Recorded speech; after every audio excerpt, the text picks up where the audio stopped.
என் பொண்ணு பாரு எங்க ஒளிச்சு வச்சிருக்கான். அதையே எங்க கிட்ட வந்து கேக்குறீங்க? எங்களுக்கு என்ன தெரியும்? தெரியும். எதையும் என்கிட்ட இருந்து மறைக்காதீங்க. நாங்க எதையும் உங்ககிட்ட மறைக்கணுங்கிற அவசியம் இல்லை. உங்க பொண்ணு ஸ்ருதியும் சூர்யாவும் ஒருத்தருக்கு ஒருத்தர் மனசார விரும்புறாங்க. உங்க பொண்ணை வெளிநாட்டுக்கு கூட்டிட்டு போய் வேற ஒருத்தருக்கு கல்யாணம் பண்ணி வைக்கணும்னு நீங்க திட்டம் போட்டீங்க. அது என் புருஷனுக்கு தெரிஞ்சு உங்க பொண்ணை காப்பாத்தி சூர்யாவோட சேர்த்து வைக்கிறதுக்கு முயற்சி பண்ணாரு. அது வரைக்கும் தான் எங்களுக்கு தெரியும். இல்ல, இதுக்கு மேலேயும் உங்களுக்கு தெரியும். பாரு இன்னைக்கும் உங்ககிட்ட தொடர்புல தான் இருக்கான். என் பொண்ணும் அந்த அனாதை பையன் சூர்யாவும் இப்ப பாரியோட கஸ்டடியில் தான் கண்டிப்பா இருக்கணும். நான் கண்ணுக்கு கண்ணா பொத்தி வளர்த்த என் பொண்ண அந்த அனாதை பையன் சூர்யா என் கண்ணதுலயே தாலி கட்டிட்டான் தெரியுமா? இதுக்கு உன் புருஷன் பாரி தான் காரணம். அவன் பெங்களூர்ல அவனுக்கு தெரிஞ்ச இடத்துல என் பொண்ணு ஸ்ருதியையும் அந்த அனாதை பையனும் ஒன்னா பதுக்கி வச்சிருக்கான். ஆனா நான் அவங்கள தேடி கண்டுபிடிக்கிறதுக்குள்ள மறுபடியும் தப்பிச்சு போயிட்டாங்க. தப்பிச்சு போனவங்க எங்க இருக்காங்கன்னு உனக்கும் இல்லைன்னா உன் புருஷனுக்கும் நிச்சயமா தெரிஞ்சிருக்கும். எங்கிட்ட வேலைக்கு வந்து சேர்ந்துட்டு நான் கொடுக்குற கூலியை வச்சு குடும்பம் நடத்துறவன் எனக்கு எதிராக நடந்திருக்கான். நான் அவனை சும்மா விட மாட்டேன். என்னங்க இங்க வந்து நாடகம் போட்டுட்டு இருக்கீங்களா? உங்களுக்கு எதிராக என் புள்ள நடந்துக்கிறான்னு அவனை கொல்றதுக்கு ரவுடி பசங்களை ஏற்பாடு பண்ணிட்டு பாரு எங்க இருக்கான்னு கேட்டுட்டு இங்க வந்து நாடகம் போட்டுட்டு இருக்கீங்களா? நான் சும்மா விட மாட்டேங்க. சொல்லுங்க, என் புள்ளைய நீங்க எங்க ஒளிச்சு வச்சிருக்கீங்க? அவனை என்ன பண்ணீங்க? பெத்த வயிறு பத்திட்டு எரியுதுங்க. சொல்லுங்க, என் புள்ள எங்க இருக்கான்? பாரு எனக்கு செஞ்ச துரோகம் பத்தாதுன்னு இப்ப நீங்க வேற துரோகம் பண்றீங்களா? இந்த பாருங்க, பாரிய காப்பாத்த போறதா நினைச்சு அவன் இருக்கிற இடம் தெரிஞ்சும் சாமர்த்தியமா பேசி என்ன சமாளிக்க பாக்குறீங்களா? போதும், எனக்கு என் பொண்ணு வேணும். பாரி இருக்கிற இடத்த சொல்லிடுங்க, நான் அவன் எதுவுமே செய்ய மாட்டேன். என் பொண்ணு அவன் என்கிட்ட ஒப்படைச்சிட்டா போதும். நான் சொல்றதை நீங்க கேட்டுக்கோங்க. உங்க பொண்ணை எப்படி கண்டுபிடிப்பீங்களோ எங்க கண்டுபிடிப்பீங்களோ தெரியாது. ஆனா என் புள்ளைய நீங்க எங்க புடிச்சு வச்சிருக்கீங்க அந்த இடத்த மட்டும் சொல்லுங்க. உங்களை நாங்க ஒண்ணும் பண்ண மாட்டோம். பாருங்க, நீங்க ரொம்ப ஜாஸ்தியா பேசுறீங்க. எனக்கு இருக்கிற செல்வாக்குக்கு உங்களை நான் வேற விதமா கூட விசாரிக்க முடியும். எங்களாலயும் உங்களை வேற மாதிரி விசாரிக்க முடியும். என் வீட்டுக்காரரை உங்க கஸ்டடியில தான் மறைச்சு வச்சிருக்கீங்கன்னு போலீஸ்ல ஒரு புகார் கொடுத்தேன்னு வைங்க, உங்க கௌரவம் என்ன ஆகும் யோசிச்சு பாருங்க. வேணாம், தயவு செஞ்சு என் புருஷனை விட்டுடுங்க. உங்களை கெஞ்சி கேட்டுக்கிறேன். திரும்ப திரும்ப நீங்க இந்த திசை திருப்ப பாக்குறீங்க. சரி, இப்ப நான் என் முடிவை சொல்லட்டா? என்ன மிரட்டுறீங்களா? மிரட்டல, எச்சரிக்கிறேன். பாரி இருக்கிற இடத்த நீங்களா சொல்லிட்டீங்கன்னா அது உங்களுக்கு நல்லது. ஆனா அவனை நான் கண்டுபிடிச்சிட்ட வச்சுங்க, அவன் செத்துட்டான்னு முடிவு பண்ணீங்க. இது பாருங்க, இவ்வளவு நேரம் உங்களுக்கு மரியாதை கொடுத்து பேசிட்டு இருந்தேன். என் பிள்ளைக்கு மட்டும் எதனா ஒண்ணு ஆச்சு, முதல்ல நீங்க உயிரோட இருக்க மாட்டீங்க. ஆமா, அதையும் தான் பாப்போமே. யார் உயிரை யார் எடுக்கிறாங்கன்னு கூடிய சீக்கிரம் தெரியும்.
ஐசி வார்டு எங்க இருக்கு? லெஃப்ட்ல போங்க.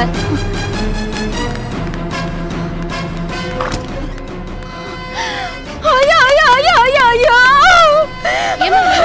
இப்படி குத்தாயிரம் காலாயிரமா கிடக்குறானே. இவனை பார்த்தா உயிர் பழப்பாங்கிற நம்பிக்கையே இல்லையே. இந்த வயசுல என் தாலியா இருக்க வைக்கிறானே படுபாவி. எதுக்கு இப்படி சத்தம் போட்டு இருக்க? ஏய் வாய் மூடு. ஏமா அப்படி கத்திட்டு இருக்க?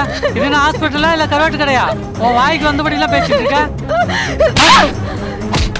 எட சப்ப பயலே, என் புருஷன் படைப்பானா இல்ல தாலி அறுப்பனா நானே அழுதுட்டு இருக்கேன். உனக்கு என்னடா தெரியும் தாலிய பத்தி? நீ ஆம்பளை பையன், உன் பொண்டாட்டி தாலி அறுத்தான் தானே உனக்கெல்லாம் தெரியும். ஏமா என்னம்மா சத்தம்? யார் நீ? சார், இந்த ரவுடி குணாவோட பொண்டாட்டி சார். ஏமா சத்தம் போடுறீங்கன்றதுக்கு ஓங்கி கணத்துல அறிஞ்சிட்டாங்க சார். ஏமா ஹாஸ்பிட்டலுக்கு வந்து ஏமா இப்படி அராஜகம் பண்றீங்க? டாக்டர் டாக்டர், என் புருஷன் பொழைச்சு பாரு டாக்டர். உசுறு கூட ஆபத்து இல்லைல்ல? உன் புருஷன் இன்னும் ரொம்ப அபாய கட்டத்துல தாமா இருக்கிறாரு. என்ன நடக்கும்னு சொல்ல முடியாது. என்ன டாக்டர் நீங்களே இப்படி சொல்றீங்க? வேற எப்படிமா சொல்றீங்க? உங்க புருஷன் இங்க வரும்போது ஸ்பாட் அவுட்னு சொல்லிட்டு தான் தூக்கிட்டு வந்தாங்க. ஆனா உயிர் போகல. இப்போ அவர் குத்துயிரும் குழாயுருமா இருக்கிறாருன்னா அதுக்கு நாங்க கொடுத்த ட்ரீட்மெண்ட் தாமா காரணம். அவரை எந்த கண்டிஷன்ல கொண்டு வந்தாங்க தெரியுமா உங்களுக்கு? வயிற்றுல 4 இன்ச்சு கம்பி குத்தி முதுகு வழியா வெளியில வந்துருச்சு. இது வரைக்கும் அவர் உயிரோட இருக்கிறதே எங்களுக்கு ரொம்ப ஆச்சரியமா இருக்குமா. இங்க பாருமா, இப்படி கிராஸ் கொஸ்டின் கேட்டு என்ன டிஸ்டர்ப் பண்ணாம அப்புறம் வர்றவங்க போறவங்க எல்லாம் அடிக்காம இப்படி ஓரமா போய் உட்காருமா. போமா.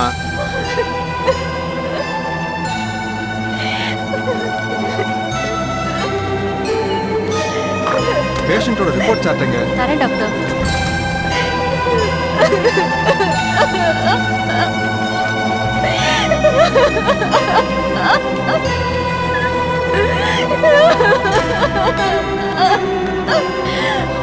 ஐயோ, என் புருஷன் அப்படி சாக கிடக்குறானே. பேபிளியம்மா, நீதாம்மா எப்படியாவது அவரை காப்பாத்தணும். அந்த பேமாடிக்கல எத்தனை தடவை சொல்லிருக்க, பொருளை கையில எடுக்காதன்னு கேட்டானா அவன்? இவன் சும்மா இருந்தாலும் அந்த பேமாடி விஸ்வம் சும்மா இருந்தானா? தினம் போன் பண்ணி அவனை போடு இவனை போடு டார்ச்சர் கொடுத்துட்டே இருந்தானே.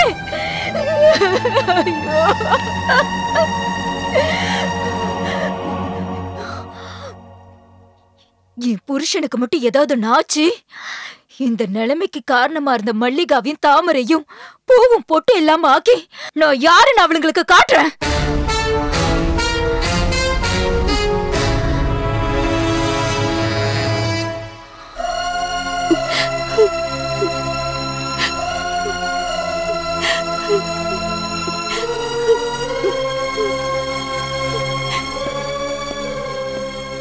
ஏமா ஏமா உன்னதாமா, இங்க வாமா.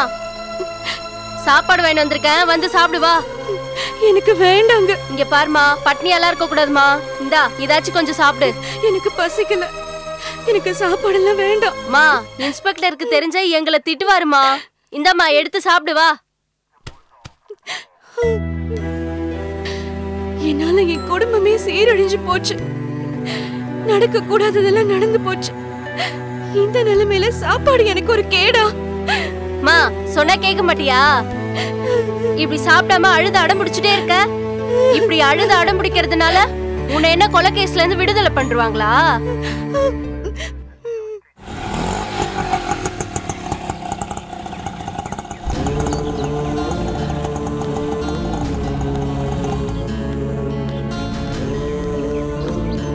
வெண்ணிலா, குழந்தை உள்ள கூட்டிட்டு போனா அழுவும். கொஞ்ச நேரம் வெளியவே வச்சு பாத்துக்கோ. பாப்பா கொடுங்க அண்ணி. வாங்க.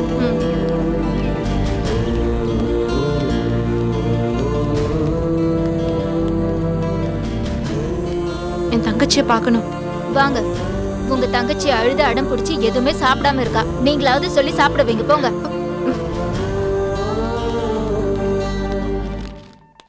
ஏமா, சாப்பிட சொல்லுமா. மல்லிகா, அக்கா, மல்லிகா,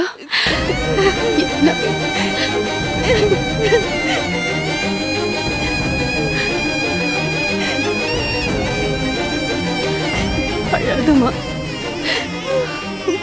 அக்கா, என்னக்கா நடந்தது? நான் எதுக்காக இங்க இருக்கேன்?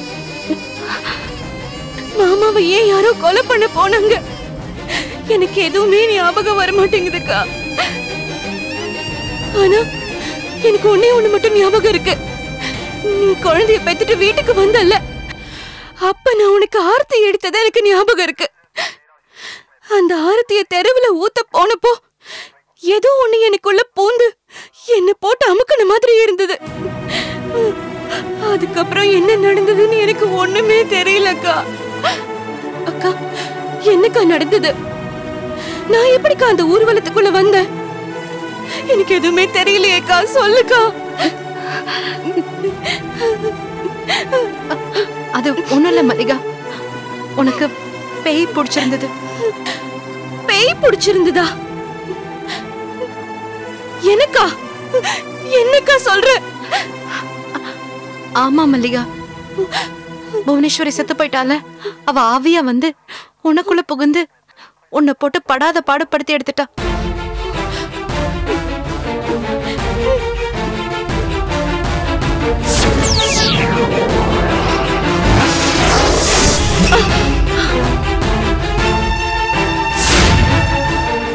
அந்த நேரத்துல உன் மாமா வேலை செஞ்ச கம்பெனி முதலாளியோட பொண்ணு சூர்யாங்கிற பையனை லவ் பண்ணா. அவங்க காதலை ஏத்துக்காத அந்த முதலாளி சூர்யாவை கொலை பண்ண சொல்லி கூலிப்பட ஆளுங்க கிட்ட அந்த பையனோட போட்டோவை கொடுத்திருக்காரு.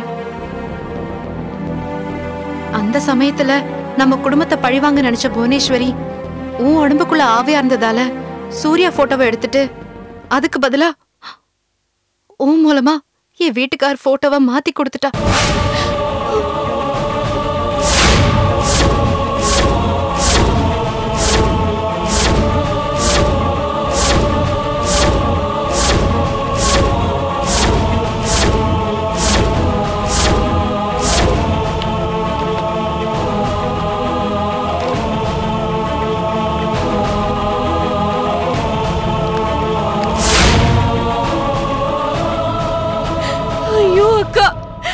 மாமாவை கொலை பண்ண சொல்லி நானா போட்டோவை மாத்தி வச்சேன்.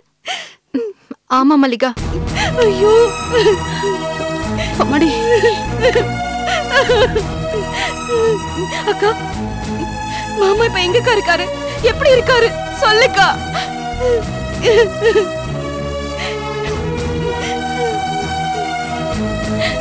சொல்லுக்கா, என்னாச்சு? ஏன் நீ அமைதியா இருக்க? சொல்லுக்கா.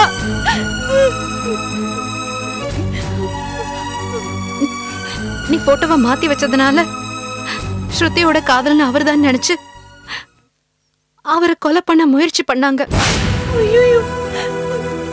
அந்த நேரத்துலதான் அந்த காளிகாம்பா உன்னோட உடம்புல இருந்த புவனேஸ்வரி அவைய விரட்டி அடிச்சிட்டா.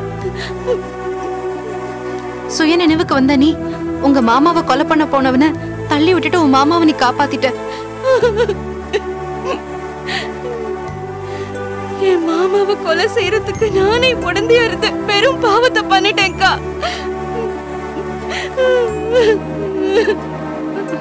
மல்லிகா, நீ அழாத. நீதான் அந்த கொலைகார பாவிய தள்ளி விட்டுட்டு உன் மாமாவை நீ காப்பாத்திட்டியே. அப்புறம் எதுக்குமா நீ அழற? நீ ஒன்னும் கவலைப்படாத. இந்த பாரு, உன்னை ஜாமீன்ல எடுக்க வக்கீல நான் ஏற்பாடு பண்ணிட்டேன். அக்கா, மாமா இப்ப எங்க இருக்காரு அத சொல்லுக்கா.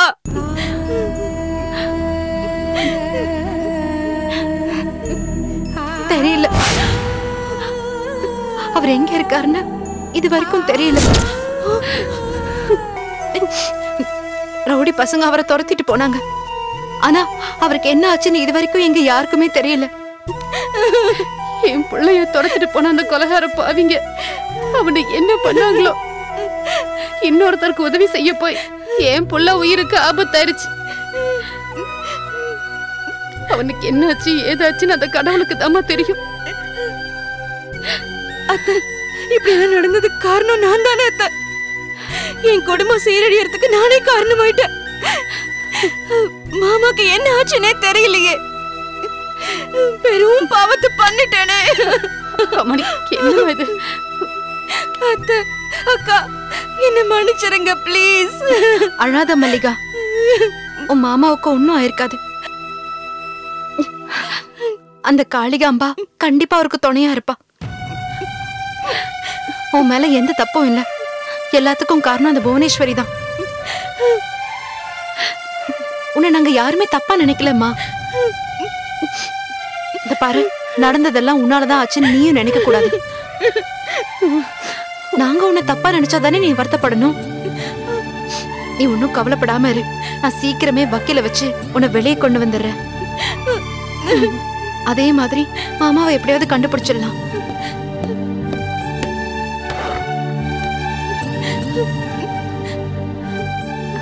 மல்லிகா, இன்ஸ்பெக்டர் வந்திருக்காரு. அவரை பார்த்து பேசிட்டு வந்துடுறோமா? வாங்கத்த. வணக்கம் சார். வணக்கங்க ஐயா. வாங்க தாமரை. உங்க தங்கச்சி மல்லிகா விஷயமா நீங்க ஒன்றும் கவலைப்பட வேண்டாம். இந்த மிரட்டல் அரசியல்வாதி இதுக்கெல்லாம் அடிப்பணிகிற ஆளே நான் கிடையாது. உங்களுக்கு எல்லாம் நல்லபடியா நடக்கும், கவலைப்படாதீங்க. உங்க தங்கச்சியை கைது பண்ணது கூட ஒரு வகையில் அவங்களுக்கு பாதுகாப்பு தான். நாங்க மட்டும் உங்க தங்கச்சியை தேடி பிடிச்சி கைது பண்ணலன்னு வச்சுக்காங்க, குணாவுடைய ஆளுங்கனால உங்க தங்கச்சி உயிருக்கு கண்டிப்பா ஆபத்து ஏற்பட்டிருக்கும். பாத்தீங்கல்ல குணாவுடைய வைஃப் ஸ்டேஷனுக்குள்ள பூந்து அராஜகம் பண்ணத. சார் சொல்லுங்க, இப்போ ஒரு புது பிரச்சனை. என்ன பிரச்சனை? பயப்படாம சொல்லுங்க. எதுவா இருந்தாலும் நான் பாத்துக்கிறேன், தைரியமா சொல்லுங்க. அந்த விஸ்வம் எங்களை மிரட்டிட்டு போனார் சார். அவர் பொண்ணு ஸ்ருதி அவருக்கு கிடைக்கலனா உன் வீட்டுக்காரரை உயிரோட பார்க்க முடியாது, அவரை கொலை பண்ணிடுவேன்னு மிரட்டிட்டு போனாரு. இத பாருங்க, அதை பத்தி நீங்க கவலைப்படாதீங்க. அவர் பொண்ணு கிடைக்கலன்ற வேகத்துல அப்படி பேசியிருப்பாரு. எதை பத்தியும் கவலைப்படாதீங்க, நான் பாத்துக்கிறேன். அதுக்கு இல்ல சார், எனக்கு ரொம்ப பயமா இருக்கு. என் வீட்டுக்காரரை அந்த விஸ்வத்தோட ஆளுங்க தான் துரத்திட்டு போனாங்க. அவர் உயிருக்கு ஏதாவது ஆபத்து வந்துருமோன்னு எனக்கு பயமா இருக்கு. அப்படி ஏதாவது ஆச்சுன்னா அதுக்கு காரணமே அவர்தான். நீங்க அவரை பிடிச்சி கண்டிப்பா விசாரிச்சு கைது பண்ணணும் சார். ஏன்னா அவர் தான் குணாவை கூலிப்படையா பயன்படுத்தி என் வீட்டுக்கார கொலை பண்ண சொன்னவர். ஆமா தாமரை, நாங்களும் அதுக்காக தான் வெயிட் பண்ணிட்டு இருக்கோம். விஸ்வம் சமூகத்துல ஒரு செல்வாக்கான ஆளு, எந்தவித ஆதாரம் இல்லாம நெருங்கவே முடியாது. குணா மட்டும் சுயநினைவு வந்து வாக்குமூலம் கொடுத்துட்டானா விஸ்வமுடைய கதையே மாறிடும். உங்க தங்கச்சை நாங்க பெயில விட்டுருவோம், என்ன நடக்குதுன்னு பார்ப்போம். ஆனா பாரிக்கு மட்டும் எதுவும் நடக்காது, நீங்க அமைதியா இருங்க. ஆமாங்க ஐயா, எப்படியாவது என் பிள்ளைய அவங்க கிட்ட இருந்து காப்பாத்தி கொடுத்துருங்க ஐயா. உங்களை என் பெத்த பிள்ளைய நினைச்சு உங்க கிட்ட கெஞ்சி கேட்டுக்கிறேன். என் பிள்ளை எங்க கிட்ட ஒப்படைச்சிருங்க ஐயா. என் பிள்ளை இல்லாத எங்க வீடு துக்கம் நடந்த வீடு மாதிரி இருக்கு. குடும்பத்துல எல்லாரும் அவன் எப்ப வருவான்னு எதிர்பார்த்து பச்சை தண்ணி கூட குடிக்கல. அம்மா, முதல்ல இப்படி அழுவுறத நீங்க நிறுத்துங்கம்மா. நான் இன்ஸ்பெக்டரா இருந்தா மட்டும் ஒரு தாயுடைய வேதனை எனக்கு புரியாதா? இங்க பாருங்க, பல பேருடைய கண்ணீரை தொடச்சி சட்டத்துக்கு முன்னாடி தர்மத்தை நிலைநாட்டுறதா இந்த காக்கி சட்டையுடைய வேலை. அதை நான் கரெக்டாவே செய்வேன், நீங்க எதையும் நினைச்சு கவலைப்படாதீங்க. பொம்பளைங்களை மிரட்டிட்டு போயிருக்கிறான் அந்த விஸ்வம். கண்டிப்பா அந்த விஸ்வம் மேல நடவடிக்கை எடுக்கிறேன். தாமரை, இது இப்படியே விடக்கூடாது. நீங்க என்ன செய்றீங்க, விஸ்வம் உங்களை மிரட்டிட்டு போனதா ஒரு கம்ப்ளைண்ட் எழுதி கொடுத்துட்டு போங்க. மத்ததை நான் பாத்துக்கிறேன். ஏற்கனவே எழுதி கொண்டு வந்திருக்கேன் சார், இந்தாங்க.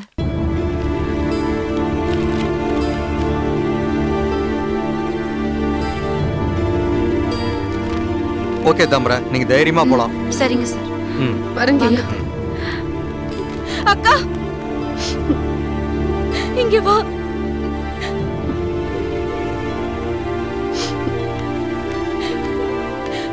என்ன மல்லிகா? என்னோட குழந்தை எங்க அக்கா? இப்ப கூட்டிட்டு வர சொல்றேன். வெண்ணிலா, இங்க வா. வரேன் நீ.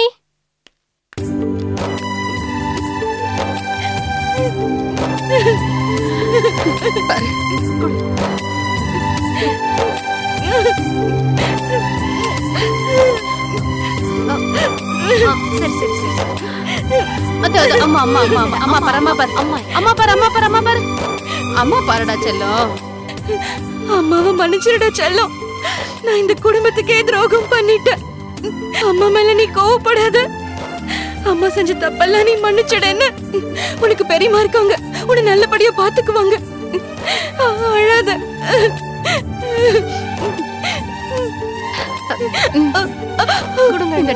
வெளியே கூட்டிட்டு போயிடு.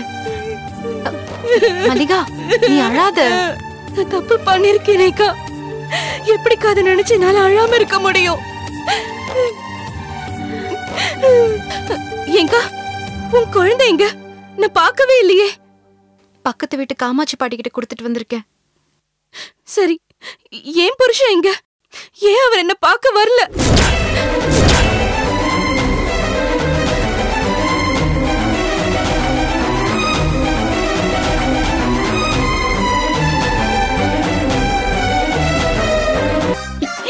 என்னதான் இருந்தாலும் அந்த புவனேஸ்வரி மேடம் தான் இந்த புண்ணியத்தை எனக்கு கொடுத்திருக்கா. 10 கோடி பணத்தை புதைச்சு வச்சவ நகையும்